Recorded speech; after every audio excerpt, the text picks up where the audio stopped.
A translator crackled in my ear, catching fragments of Valaxian conversation I wasn't meant to understand. I stood perfectly still in the observation gallery, hand resting near my sidearm, watching the diplomatic delegation argue amongst themselves 3 meters below. Their chitinous bodies reflected the amber lighting, creating shadows that moved independently of their forms.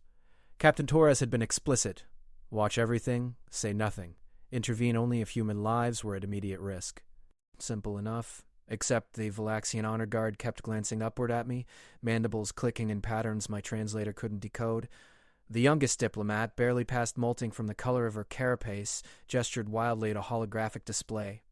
The projection showed human settlement patterns across the disputed border zone. Her elders hissed disapproval, but she persisted, her translator's voice echoing through the chamber. They encroach because they do not fear consequences. They must be taught. I shifted my weight, making no sound, but somehow she sensed it. Her compound eyes, each facet catching the light differently, fixed on my position. The conversation stopped. The human watches? She said. Does it understand what we discuss? Her superior, an older Valaxian whose carapace bore scars from conflicts before my grandfather was born, turned slowly. Guard Torres, you will descend. Our junior colleague wishes to address you directly. Every instinct screamed refusal.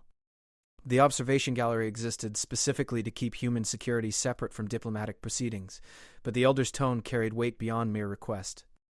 I descended the access stairs, each footfall measured, controlled. Below, 5 Valaxian nobles and their 12 guards formed a semicircle. I became the center of their attention. You serve the human diplomatic corps, the elder stated. Not a question. You have seen combat? 3 border actions, resolved without major casualties. I kept my responses minimal, professional. The young diplomat's antennae twitched rapidly. You find us monstrous, yes? Your species always does. You hide it behind diplomatic language, but your media, your entertainment, your children's stories all depict us as creatures from your nightmares. I said nothing. Silence was safer than any response. Answer her, the elder commanded. We are beyond the point where deception serves either species. The other human guards would arrive in 6 minutes for shift rotation. 6 minutes felt like an eternity under their collective gaze. Some humans fear what they don't understand. I'm not one of them. 'Cause you've killed us? The young one stepped closer. Because you know we die like any other creature? Because I've seen you mourn your dead. The words left my mouth before tactical consideration could stop them. After the Kepler Station incident, I was part of the recovery team. We found your people first, tried to save them. Your medic stayed with our wounded even after her own air was gone. She could have lived if she'd taken one of our masks, but she didn't. I met the young diplomat's eyes. Anyone who can sacrifice like that isn't a monster. That's honor. That's beautiful. The chamber's temperature seemed to drop. Every Valaxian froze in a way I'd never witnessed. The guard's breathing membranes ceased movement. The diplomat's antennae locked rigid. Behind me, someone entered the observation chamber. The distinctive rustle of ceremonial armor, the scent of deep space cold clinging to travel garments. The elder diplomat prostrated himself with a speed that defied his apparent age. The others followed instantly. Even the guards dropped, pressing their bodies against the polished floor. Only the young diplomat remained standing, and her expression had transformed from confrontational to something approaching terror. That will be quite sufficient. The voice came from behind me, resonating through my chest despite its softness. The translator rendered it female, though Valaxian gender carried nuances human languages struggled to capture. Stand, all of you. We are not in the throne world, and these circumstances are too strange for protocol. I turned slowly, hands carefully away from my weapon. She stood 2 meters tall, her carapace deep purple instead of the brown or black I'd encountered before. Silver filigree traced patterns across her body armor, and her eyes held a luminescence that seemed internal rather than reflective. The Valaxian queen, whose shuttle wasn't scheduled to arrive for another 2 weeks, whose presence here meant every security protocol had been either compromised or deliberately bypassed. You are Guard Torres, she said, stepping down from the observation gallery. The one who held healer Jexalar's as she expired, the one she described in her final transmission. My mouth went dry. Your Majesty, you called me beautiful. Her mandibles parted, and what my briefing suggested was curiosity rather than threat. In all our diplomatic exchanges, across all our conflicts and attempted peace, Never once has a human applied such terminology to any Valaxian, let alone royalty. Explain yourself, Guard Torres. Why would you say such a thing when you believed yourself unobserved? The other humans burst through the security door, weapons raised, responding to the panic signal someone must have triggered. Captain Torres took in the scene, the prostrated Valaxian nobles, their queen standing arm's length from me, and his face went absolutely pale. "Stand down!" the queen commanded, her translator broadcasting on all frequencies. "Your guard and I are having a conversation about beauty and sacrifice. We will not be interrupted." Torres met my eyes, asking a silent question I couldn't answer because I didn't understand it myself. The queen's attention never wavered. "Well, Guard Torres, I am waiting for your explanation, and I am not known for my patience. You have initiated something significant with your careless words. Now you must see it through." The chamber felt smaller suddenly, the air thicker. Every eye, human and Valaxian alike, focused on me, waiting for words that could either bridge species or shatter fragile peace. My career was over regardless. Might as well tell the truth. "I wasn't thinking about diplomacy or politics," I said. "I was thinking about healer Jexalar choosing to save my team when she could have lived. That kind of selflessness transcends species. It's the most beautiful thing I've ever witnessed." I paused, searching for words adequate to the moment. I assumed such sacrifice reflected your culture's values. If that's what your people aspire to, then yes, I find it beautiful. "I find you beautiful because you must embody those ideals to lead them." The queen's antennae twitched in rapid patterns. The translator remained silent, suggesting emotional content it couldn't process. She stepped closer, and Captain Torres tensed but held his position. Her compound eyes studied my face with an intensity that felt almost physical. "Do you understand what you've done?" she asked quietly. "The words you've chosen, the context in which you spoke them?" "I've violated about 40 protocols. Standard human answer, acknowledge failure, accept consequences. You've issued a declaration." Her mandibles clicked in a rhythm that might have been amusement. "In Valaxian culture, to call royalty beautiful in the context of sacrifice and honor, unprompted and with witnesses, is to acknowledge them as worthy of highest regard. To do so as an outsider, as a warrior from a species we have bled against, carries implications that will resonate through both our civilizations." The young diplomat who'd challenged me earlier spoke from her prostrate position. "Your Majesty, he couldn't have known. The humans don't understand our cultural significance. It was accidental." "Was it?" The queen glanced at her, then back to me. "You described my sister's death with perfect accuracy. You know more of our ways than your diplomatic corps admits. So tell me, Guard Torres, was it truly accidental? Or did you mean every word?" The trap was perfectly laid. Claim ignorance, insult her by suggesting the words were meaningless. Claim intent, bind myself to implications I didn't fully understand. Torres started to speak, probably to extract me from the situation, but the queen raised one clawed hand. I asked him, not his commander. "Him." I thought about healer Jexlar's last moments, the way she'd touched her translator to make sure her final words would be understood. "Tell them," she'd whispered, "tell them we tried." She'd been dying, the station's atmosphere vented to vacuum, and she'd used her last breath to bridge the gap between our kinds. "I meant every word," I said. "Even if I don't fully understand the implications, I meant them. Your healer sister showed me that beauty and horror can exist in the same form, that the shape of a body matters less than the strength of a soul. If that causes problems, I'll deal with them. But I won't take those words back." The queen was silent for a long moment, then she turned to the assembled Valaxian nobles. "Rise, all of you. Witness what occurs here." They obeyed, forming a circle around us. The human security team remained frozen, Torres calculating odds, trajectories, political consequences that went so far beyond his authority they might as well have been written in alien languages. "By the old laws," the queen said, her voice carrying ceremonial weight, "a warrior who acknowledges royalty in such terms must either prove their words through action or recant them as ignorant foolishness. You refuse to recant. Therefore, you must prove them." "How?" The word came out steady despite my accelerating heartbeat. "You will serve as my personal guard for the duration of negotiations?" She clicked her mandibles together, a sound my briefings identified as finality.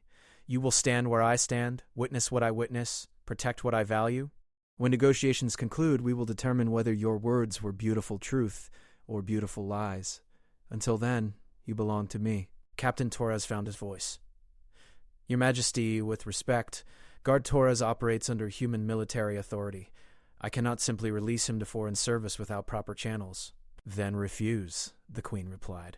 Reject my claim, insult the honor of healer Jexlar's memory, and confirm what many of my people believe, that humans speak beautiful words but honor nothing beyond their own interests. The political calculation flashed across Torres's face. Whatever was happening here had spiraled beyond standard protocol into something with civilizational weight. He looked at me, and I saw him making the only choice available. Guard Torres, he said formally, you are hereby assigned as liaison security to Her Majesty's detail. Your primary duty is her safety and the success of these negotiations. You will report directly to me through encrypted channels. Understood? Understood, sir? Outstanding. The Queen's translator carried notes of satisfaction. Now, Guard Torres, we begin immediately. I wish to visit the memorial site where my sister died. You will accompany me. Alone. The young Valaxian diplomat's antennae shot straight up. Your Majesty, that violates every security protocol. He's human. Unknown, potentially dangerous. He held my dying sister and kept her comfortable in her last moments. The Queen's voice carried absolute authority. If he wished me harm, he's had 2 years to plan it. Besides, I am not defenseless, and I suspect Guard Torres values his honor more than most realize. She extended one clawed hand toward me, palm up in a gesture I recognized from cultural briefings as invitation, not threat. Well, will you prove your words with action? I stepped forward and placed my hand just above hers, not touching, as protocol demanded. Yes, Your Majesty. Then let us see if human beauty and Valaxian honor can coexist, or if we are doomed to find each other monstrous, despite our best intentions.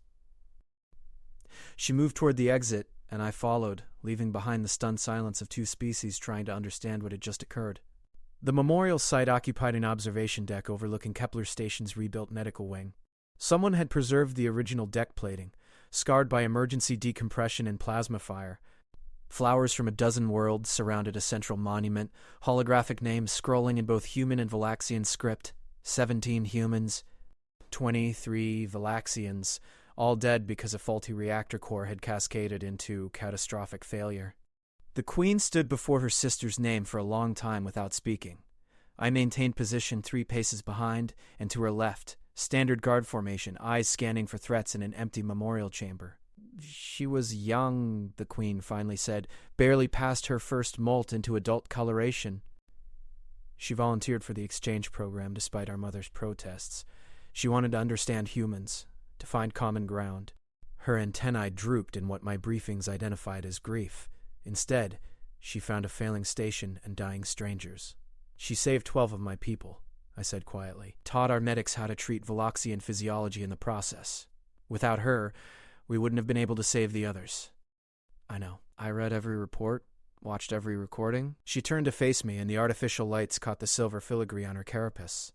I saw you refuse to leave her side even when ordered to evacuate. You stayed until the very end, held her ventral palps in your hands, kept speaking to her even after her translator failed. Why? The memory was sharp despite 2 years' distance. Because dying alone is terrifying regardless of species. Because she deserved someone to witness her courage. Because it seemed important. Important. The Queen repeated the word as if testing its weight. You risked your life for something important rather than strategic. This is not typical human military behavior according to our intelligence reports. Maybe the reports are wrong. I kept my voice level, professional. Or maybe humans are more complicated than your intelligence services believe. As complicated as we are? She moved closer, studying my face with unsettling intensity. Your people see us as insects, vermin to be exterminated when convenient. Your entertainment media portrays us as hive-minded monsters, yet you call me beautiful. Either you are a liar skilled enough to fool even me, or you see something your species collectively refuses to acknowledge. I see individuals, I said. I see people making choices, good and bad. Your sister made a choice that cost her everything. That makes her worthy of respect, regardless of how she looked. The Queen's mandibles clicked in the pattern I'd learned meant consideration. And me? You said I must embody the ideals she represented. You know nothing of my choices, my history, my nature. How can you declare me beautiful based on assumption? It was a trap or a test, possibly both. The honest answer was dangerous. The diplomatic one was insulting. I chose honesty. Leadership that produces people like your sister doesn't happen accidentally. She learned those values somewhere, from someone. Your queen. You set the example. If your culture values sacrifice and honor enough that a young healer would die for strangers, that reflects your leadership. That's the beauty I referenced. Not your physical form, though I admit that's striking. The beauty of a culture that creates heroes. She was silent for a long moment, antennae motionless. When she spoke, her voice was softer than before. You are either the most dangerous human I've encountered or the most extraordinary. I haven't determined which. Can't I be both? The translator caught something it rendered as laughter, though the sound was nothing like human amusement. Perhaps. That would certainly complicate matters. She turned back to the memorial. I came here not just to honor my sister, but to meet you. The human who stayed. The one she described in her dying transmission as having kind eyes behind a warrior's face. She asked me to find you, to thank you personally for your comfort in her final moments. The weight of that statement settled over the chamber. She was in pain. Confused. Probably didn't know what she was saying. She was perfectly lucid. Valaxian dying rites require clear communication of final wishes. She used formal language, binding me to her request. The queen's antennae swept toward me, so I came early, unannounced, to see if you were worth her final breath. And my heart hammered against my ribs. You called me beautiful where you thought no one important could hear. Honest words spoken without calculation of consequence. That is rare in diplomacy, rarer still between species at the edge of war. She extended her hand again, this time palm down. You will attend negotiations tomorrow. You will see what we discuss, the territory and resources and compromises that might prevent open conflict. You will see what your beauty costs. I placed my hand beneath hers, the ritual gesture of acceptance I'd seen in diplomatic briefings but never expected to perform. Her carapace was warmer than anticipated, and through our joined hands I felt her pulse, rapid and strong. I accept the terms. Good. She withdrew her hand, the moment of contact ending. Now tell me, Guard Torres, do you believe peace is possible between our kinds? Not diplomatic peace, which is merely the absence of open warfare. True peace. Understanding. The question carried more weight than casual conversation. My answer would inform her decisions in ways I couldn't fully predict. But she'd ask for truth, not diplomacy. I think we're both so focused on our differences that we're blind to our similarities. You mourn your dead, we mourn ours. You value sacrifice, we value courage. Different words for overlapping concepts. If we could stop translating long enough to actually see each other, maybe. I paused, but that requires both sides to want it. I can't answer for my entire species. Fair. She moved toward the exit, and I followed automatically. Tomorrow you'll see whether I can answer for mine. The negotiations began in a chamber designed for neutral atmosphere, neither human comfortable nor Valaxian optimal. Both delegations sacrificed comfort for equality. I stood behind the Queen's chair, present but officially invisible, observing a dance of words and power. The human delegation, led by Ambassador Chen, proposed resource-sharing arrangements in disputed territories. The Valaxian nobles countered with historical claims dating back centuries. Numbers and star charts flashed across holographic displays. Legal precedents from a dozen stellar governments were cited. Hours passed in careful verbal fencing. Through it all, the Queen remained nearly silent, antennae twitching as she processed information. Occasionally, she'd click her mandibles in patterns that caused her nobles to adjust their positions. She conducted her delegation like an orchestra, minimal gesture producing maximum effect. During a scheduled break, she turned to me. What do you observe, Guard Torres? The question violated protocol. Guards didn't offer commentary on diplomatic proceedings. But she'd asked directly, and I was bound to answer. Neither side trusts the other enough to be honest about what they actually need. So you're negotiating over proxy issues, while the real concerns remain unspoken. Several Valaxian nobles hissed disapproval. The Queen raised a hand, silencing them. Elaborate. Your people need the disputed systems for breeding grounds. Our people need them for heavy element mining. Both are existential requirements, but neither side wants to admit dependency because it reveals weakness. I kept my voice neutral, factual, so instead you argue about historical claims and legal precedents that both know are meaningless. The real negotiation hasn't started because neither side wants to be vulnerable first. The young diplomat who challenged me earlier chittered angrily. The human guard presumes to understand complexities beyond his station. Your Majesty, this is inappropriate. He's correct. The Queen's antennae swept toward her nobles. We've been dancing around truth, afraid that honesty will cost us advantage. But advantage means nothing if we dance ourselves into war. She stood, her ceremonial armor catching the neutral lighting. I will return to negotiations with a new proposal. Guard Torres has reminded me that beauty sometimes requires vulnerability. The second session began differently. The Queen dismissed the star charts and legal documents, creating an empty holographic space in the chamber's center. Let us speak plainly. We need the 7th and 9th systems for breeding. Our population centers have expanded beyond our traditional world's capacity. Without new breeding grounds, our civilization faces demographic collapse within 3 generations. The revelation stunned the human delegation into silence. Ambassador Chen recovered first. You've never admitted that before. Because vulnerability invites exploitation, the Queen replied, but continued deception invites war, which serves neither species. So I offer truth and wait to see if you respond with equivalent honesty or predictable human opportunism. Chen looked at his advisors, a rapid, silent conversation happening through expressions and minute gestures. Finally, he nodded. We need those systems for rare earth element mining. Our technology base requires them.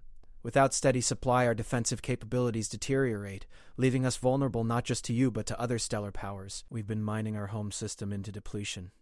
The Queen's mandibles parted, so we have complementary needs. The breeding grounds we require exist primarily on the system's inner worlds. The heavy elements you need concentrate in the asteroid belts and outer planets. We could theoretically share these systems without direct competition. Theoretically, Chen emphasized, the reality requires trust. Weapons platforms, defensive installations, population limits, enforcement mechanisms. Those details could take years to negotiate, or hours, if both sides approached them honestly rather than strategically. The Queen looked directly at me. Guard Torres suggested we see each other rather than translate each other. Perhaps he's correct. Perhaps the path to peace requires we stop being clever and start being truthful. The negotiation shifted. Instead of positioning and advantage-seeking, both sides began discussing actual needs, actual fears, actual requirements for their civilization's survival. It was messy, sometimes heated, occasionally descending into arguments that required breaks for tempers to cool. But it was real in a way the earlier formal dancing had not been. I watched the Queen navigate it all with remarkable skill. She'd push hard, then yield strategically. She'd defend her people's interests absolutely, while acknowledging human concerns. I would be so happy she transformed negotiation from zero-sum competition into collective problem-solving. During another break, she approached me away from both delegations. You look thoughtful, Guard Torres. I'm watching you lead, I said. It's extraordinary.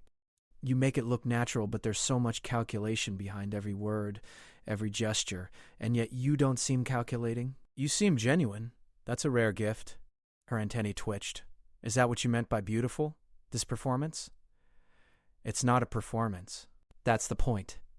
I met her compound eyes. You're actually trying to solve the problem rather than win the negotiation. That distinction makes all the difference. My sister would have approved of you, she said quietly. She always believed different species could understand each other if they tried hard enough. I was skeptical.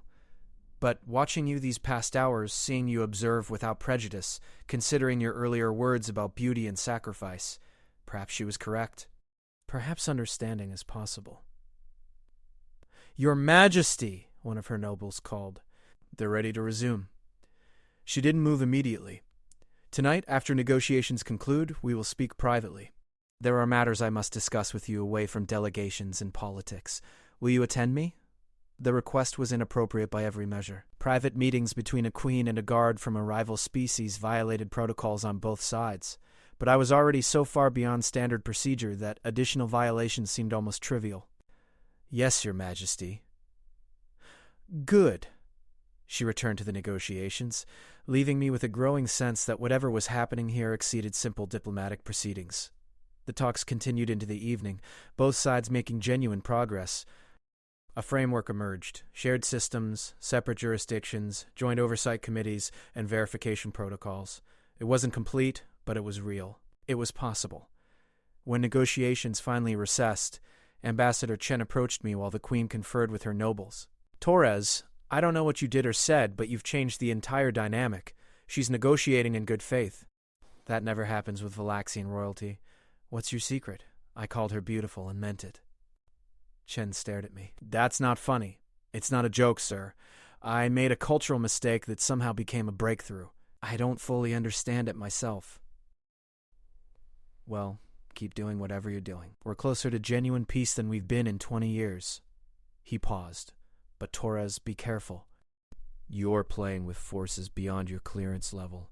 Royal attention is dangerous even when it seems positive. Understood, sir. The Queen's private chambers occupied a neutral territory suite designed for diplomatic isolation. No recording devices, no surveillance, no witnesses. I entered alone, as instructed, finding her standing before a holographic display showing the Kepler station incident from Valaxian recordings. Come watch, she commanded softly. The footage showed the disaster from her sister's perspective. The initial explosion, the chaos, the moment everything went wrong. I saw myself in the recording, younger, moving through the wreckage with my team. I saw the moment I found Jexler trapped beneath debris, the decision to stay rather than evacuate. She transmitted continuously until the end, the Queen said. Everything she experienced, everything she felt, she sent home. We watched her die in real time, helpless to intervene. The recording showed my face close to Jexlar's, holding her, speaking words the Valaxian equipment couldn't capture, but it caught her responses, her gratitude, her final moments of peace instead of panic.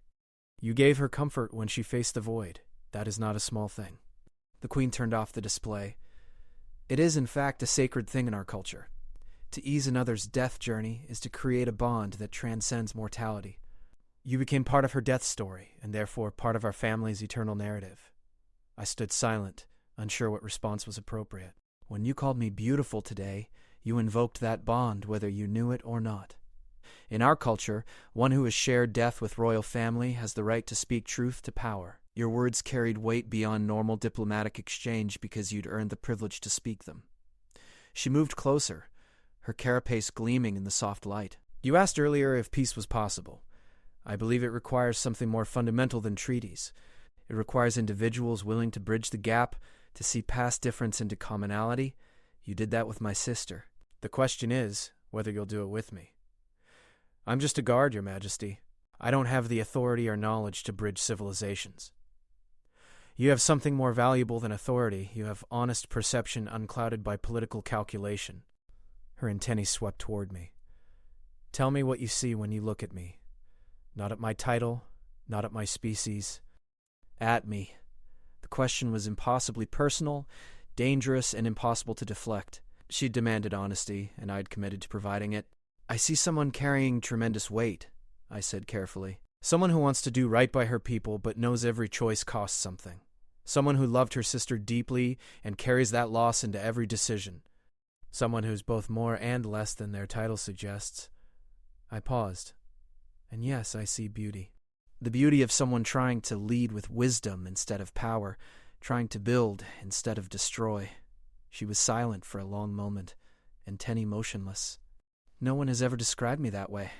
In my own court, I am respected, feared, occasionally loved, but never simply seen. You look at me and perceive an individual rather than an icon. That is, she searched for words, remarkable. Is that why you're here alone with me? To be seen rather than managed? Partially. She moved to a window overlooking the station's central concourse, where humans and Valaxians mixed in neutral territory, but also to offer you a choice. Tomorrow, negotiations will likely conclude successfully. You'll return to your duties. I'll return to my throne world. This strange interlude will end, becoming a footnote in diplomatic history. Or you could accept a permanent position as cultural liaison between our species. You would serve in my court, help translate not just words but intentions. You would bridge the gap between our civilizations in practical daily terms rather than grand diplomatic gestures. It would be difficult, often thankless, sometimes dangerous. Your own people would question your loyalty. Mine would resist your presence, but it might matter more than any treaty. The proposal was staggering. Leave human service, live among Valaxians, become something unprecedented. Why me? I asked. There must be trained diplomats, specialists, people better qualified. Because You called me beautiful without calculation. Because you stayed with my dying sister when you could have lived. Because you see individuals where others see categories. She turned from the window. Because I trust you in a way I've never trusted any human, and trust is the foundation of everything we're trying to build. My mind raced through implications, consequences, the life I'd be leaving behind. But beneath the analysis, something simpler emerged. A certainty that this moment mattered, that some opportunities arrived once and never returned. I would need to resign my commission properly, fulfill my obligations. That takes time. 3 months, she said. We'll formalize the peace treaty in that period. When you've completed your duties honorably, come to the throne world.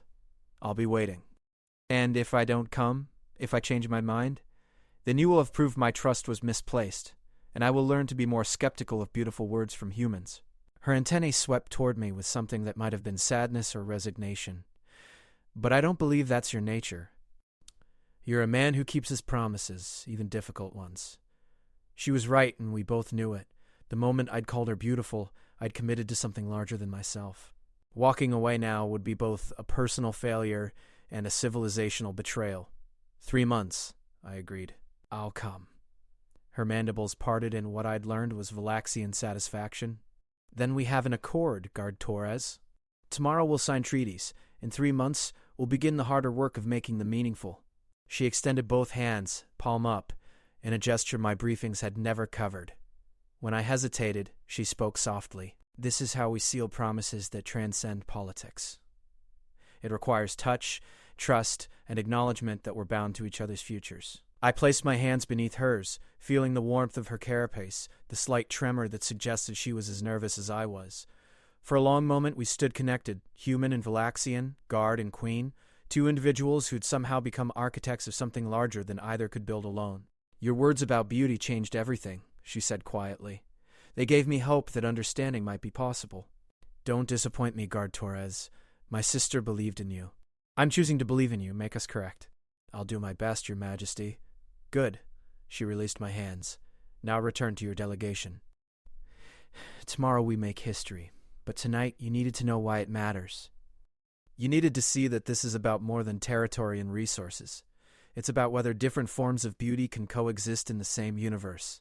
I left her chambers with my head spinning, the weight of the future pressing down like physical force. In the corridor, Captain Torres waited, his expression unreadable. Whatever happened in there, he said quietly, I hope you know what you're doing. You're playing with forces that could reshape everything. I know, sir. Do you? Really? He studied my face. Because from where I stand, you just went from security guard to pivot point of interstellar history. That's not a role most people handle well. I held a dying Valaxian healer and promised her sister would know she'd tried to build bridges. That promise led here. I'm just following through. Torres was silent for a moment, then nodded slowly. That's probably the most honest thing anyone said in this entire diplomatic circus. All right, Torres, see it through. But remember, you're still human. Don't lose yourself trying to become something you're not. I won't, sir. But as I walked back to the human quarters, I wondered if that was a promise I could keep. The Queen had seen me in a way no one else had.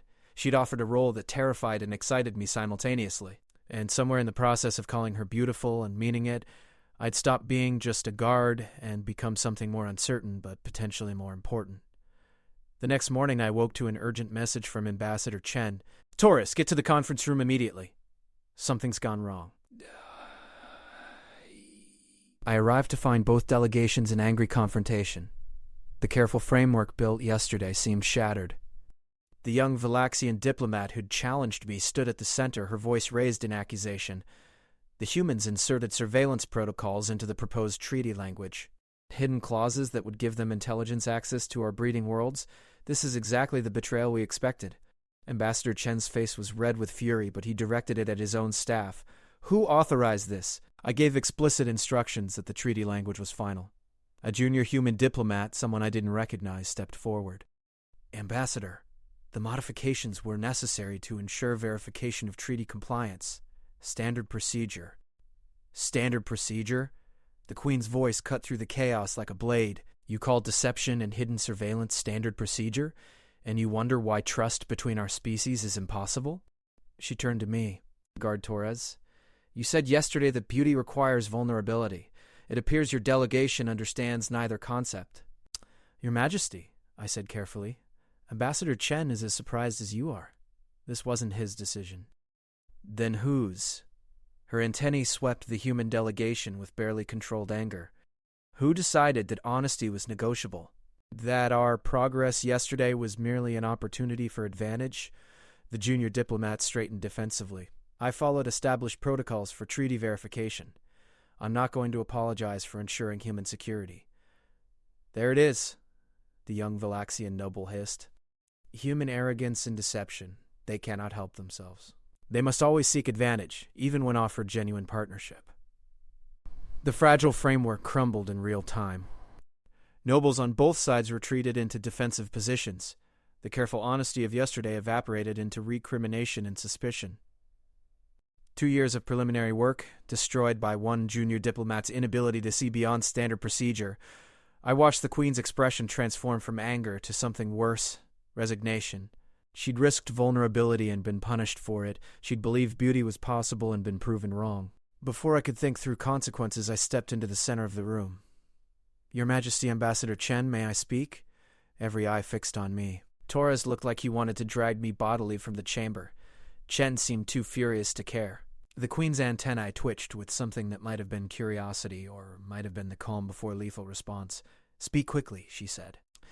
I am very close to declaring these negotiations failed and returning to my throne world. The surveillance protocols are in the draft because we're afraid, I said bluntly. Not because we're deceptive or arrogant, but because we're terrified of being vulnerable. This junior diplomat didn't sabotage negotiations. He tried to protect us the only way he knows how, by maintaining control and oversight. That's not an excuse, the young Valaxian noble snapped. No, I agreed. It's an explanation.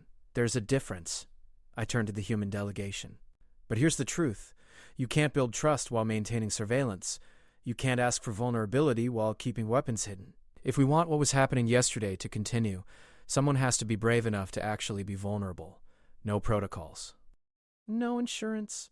Just trust. The junior diplomat found his voice. That's insane. You're asking us to give away our ability to verify compliance. I'm asking us to believe that yesterday mattered, that honesty and beauty and genuine connection are more powerful than clever treaty language. I looked at Ambassador Chen. Sir, you said we were closer to peace than we'd been in 20 years. Do you believe that? I did, Chen said carefully. Before this morning. Then prove it. Remove the surveillance protocols. Agree to treaty language built on trust rather than verification. Show them that humans can be vulnerable when it matters. Chen stared at me like I'd suggested ritual suicide. Torres, you're asking me to bet human security on faith in a species we've been at war with for decades. I'm asking you to bet on the possibility that beauty and horror don't have to be the same thing. That we can see each other clearly and choose connection instead of conflict. I turned to the Queen. Yesterday, Your Majesty, you chose vulnerability. You admitted your civilization's existential needs, knowing it revealed weakness. You took that risk. We failed to match it, but it's not too late. We can still choose to be brave. The chamber fell silent. The Queen studied me with an intensity that made my skin prickle. Finally, she spoke. You risk your career with these words, Guard Torres. Your own delegation may consider you a traitor, yet you speak anyway. Why? Because your sister died believing bridge building mattered. Because beauty requires vulnerability. Because I'm tired of translating when what we need is to actually see each other. I paused, and because I called you beautiful and meant it. That means something in your culture. It should mean something in mine, too. The Queen's mandibles clicked in a pattern I couldn't interpret. She turned to Ambassador Chen. Well, your guard has challenged both our delegations. How do you respond? Chen's jaw worked silently. Political calculation warred with something that might have been hope or might have been desperation. Finally, he nodded to his staff. Remove the surveillance protocols. All of them. We'll proceed with verification mechanisms both sides openly agreed to yesterday. Nothing hidden, nothing clever. The junior diplomat started to protest, but Chen silenced him with a gesture. You followed standard procedure. I understand that. But maybe it's time we develop new procedures. Better ones. Ones that assume partnership instead of perpetual competition. The young Valaxian noble clicked her mandibles skeptically. Words are easy, Ambassador. Action requires more courage. Then watch. Chen pulled up the treaty language on the central holographic display. In full view of both delegations, he began deleting sections, removing hidden clauses, stripping away the clever protections his staff had inserted. Each deletion felt like armor being shed, leaving vulnerable flesh exposed to potential attack. When he finished, the treaty was simpler, cleaner, and far more trusting than any interstellar agreement I'd ever seen. "There," Chen said. "Vulnerable enough for you?" The Queen was silent for a long moment. Then she turned to her own nobles. "We will match this vulnerability. Remove our own protective clauses, the ones we embedded to ensure we could withdraw if humans proved treacherous. Remove them all. We'll build this treaty on trust or not build it at all." Her nobles chittered protests, but she silenced them with raised hands. My sister died believing connection was possible. Guard Torres keeps reminding me she might have been correct. I will honor her memory by trying to prove it true. The treaty evolved in real time, both sides stripping away protections until what remained was stark, honest, and genuinely mutual. It was beautiful in its simplicity, terrifying in its trust. 3 months later, I stood before a transport that would take me to the Valaxian throne world. Captain Torres had given me an honorable discharge. Ambassador Chen had written a recommendation so glowing it embarrassed me, and both had wished me luck while looking at me like I was volunteering for pleasant execution. The Queen had sent a personal transport, a gesture that caused diplomatic speculation across human space. The Valaxian pilot was professional and silent, offering no insight into what awaited me. The journey took 4 days through hyperspace lanes newly opened by the treaty. At each checkpoint, both human and Valaxian forces monitored traffic together, an unprecedented cooperation that seemed fragile but genuine. When we emerged into Valaxian space, I saw their homeworld for the first time. It was beautiful in ways I hadn't expected. Vast oceans under purple skies, cities that looked like crystalline formations growing from the landscape, beautiful and utterly alien. The transport descended to the palace complex, a structure that defied human architectural understanding. Organic curves merged with geometric precision, creating spaces that felt simultaneously natural and constructed. Guards in ceremonial armor met me at the landing platform. "Guard Torres," their leader said through his translator, "welcome to the throne world. Her Majesty awaits you in the Hall of Honored Dead." They led me through corridors filled with Valaxians going about daily business. I drew stares, some curious, some hostile, some simply confused by a human walking freely in their most sacred spaces. I kept my expression neutral, professional, aware I was being evaluated every second. The Hall of Honor Dead was vast, walls covered in bioluminescent inscriptions telling stories of sacrifice and valor. At the center stood the Queen, alone, before a new installation. As I approached, I recognized healer Jexlar's name, rendered in the same luminescent script as ancient heroes. "You came," the Queen said without turning. "I confess I wasn't certain you would," I gave my word. "Yes, you did." She turned to face me, her ceremonial armor different from before, simpler, but somehow more significant. "Do you know what this hall represents, your honored dead? Those who sacrificed for your civilization. More than that, these are the story keepers, the ones whose actions define who we are as a people. My sister earned a place here not through military achievement, but through bridge building, through dying while trying to save lives from another species." She gestured to the installation. "And you are recorded here as well. The human who held her, who gave her peace. You are part of our eternal narrative now." The weight of that settled over me. I don't deserve that honor. That's not your decision to make. Honor is given, not claimed. She moved closer. You're here now. You've left your life, your career, your species' space to become something unprecedented. Are you afraid? Terrified? I admitted. Good. Fear means you understand what you've undertaken. Her antennae swept toward me with something that might have been approval. You'll face resistance. My nobles still doubt human sincerity. Your presence will be challenged constantly. You'll be tested, insulted, occasionally threatened. You'll question this decision repeatedly. I know, and yet you're still here. She extended her hand, palm up, in the gesture that bound promises. Then let us begin. Let us prove that beauty and understanding can coexist, that difference need not mean division. Let us honor my sister's memory by building what she believed possible. I placed my hand beneath hers, feeling warmth and tremor and commitment. I'll try my best. I know you will. That's why I chose you. She released my hand and turned to face Jexlar's memorial. My sister believed that horror and beauty could exist in the same form, that understanding required only the courage to look past surface difference. You proved her correct. Now we must prove it wasn't an isolated miracle, but a repeatable truth. Are you ready? I looked around the Hall of Honored Dead, at the stories written in light, at the centuries of sacrifice and honor, at the alien beauty surrounding me. I thought about the journey that had brought me here, from holding a dying healer to standing beside her queen, from a careless word about beauty to becoming a bridge between species. Yes, I said, I'm ready. The queen's mandibles parted in satisfaction. Then let us make something beautiful together, Guard Torres. Let us prove that peace is possible, that understanding transcends translation, that the universe has room for infinite forms of beauty, and let us honor those who died believing it was possible. She led me from the Hall of Honored Dead into the palace proper, into a future neither of our species had anticipated, into the hard daily work of transforming beautiful words into lived reality. Behind us, Jexlar's memorial glowed in the darkness, a testament to sacrifice and hope, a reminder that sometimes beauty begins with someone brave enough to see it and honest enough to speak it aloud. I had called the alien queen beautiful without thinking. I hadn't known she was behind me, but perhaps that's why it mattered. Perhaps the most important truths are the ones we speak when we think no one significant is listening. Perhaps beauty begins in unguarded moments of honest perception, and perhaps, just perhaps, the universe has room for infinite forms of beauty if we're brave enough to see them.